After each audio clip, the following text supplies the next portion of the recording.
Bonjour. En astronomie, la trajectoire qu'emprunte le Soleil, la Lune, les planètes, vues de la Terre, est appelée écliptique. Mais que signifie ce terme?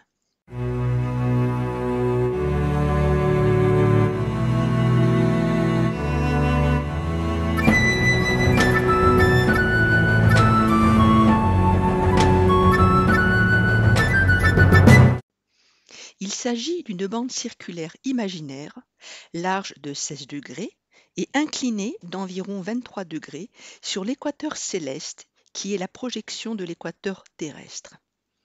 Elle représente le passage obligé des différents corps circulant autour de notre étoile. Cependant, ces corps subissant des perturbations gravitationnelles par la présence des autres corps en orbite ne se situent pas toujours exactement dans le plan de l'écliptique et peuvent s'en écarter légèrement. Seule la planète naine Pluton, située aux confins du système solaire, déroge à la règle, avec une orbite inclinée de 17 degrés par rapport à ce plan. Maintenant, quittons la Terre pour avoir une vision depuis l'espace du déplacement des planètes. Celles-ci se sont formées à partir d'un disque composé de gaz et de poussière plus ou moins plat et en rotation autour du jeune Soleil. Elles ont donc tendance à circuler dans ce plan, également connu sous le nom de zodiaque. Ainsi, c'est dans cette bande du ciel que se situent les 12 signes du zodiaque. Nous devons aux Babyloniens la division de l'écliptique, également connue sous le nom de bande zodiacale, en 12 parties égales, valant chacune 30 degrés, pour obtenir un cercle de 360 degrés. De retour sur notre Terre, elle fait défiler sous nos yeux tout au long de l'année ce cercle représentant principalement des animaux hérités de ce peuple ancestral.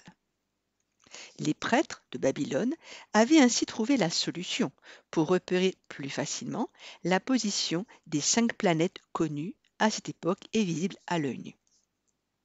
Il s'agit de Mercure, Vénus, Mars, Jupiter et Saturne.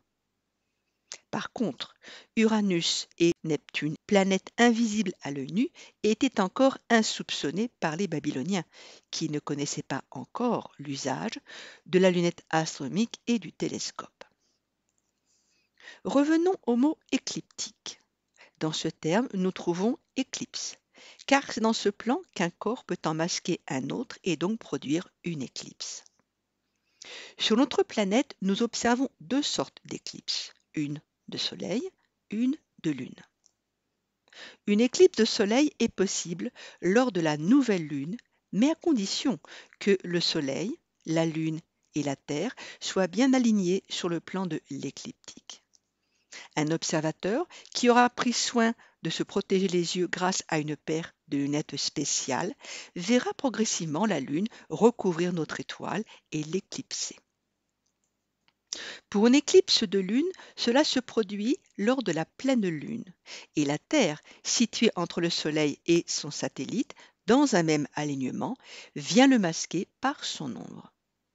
Cependant, la Lune peut s'écarter de 5 degrés par rapport au plan de l'écliptique et se situer un peu en dessous ou un peu au-dessus. Dans cette configuration, son orbite étant légèrement décalée du plan, il ne pourra pas recouvrir le Soleil et rencontrer l'ombre de notre planète. C'est pour cette raison simple qu'il n'y a pas systématiquement d'éclipse à la nouvelle Lune ou à la pleine Lune.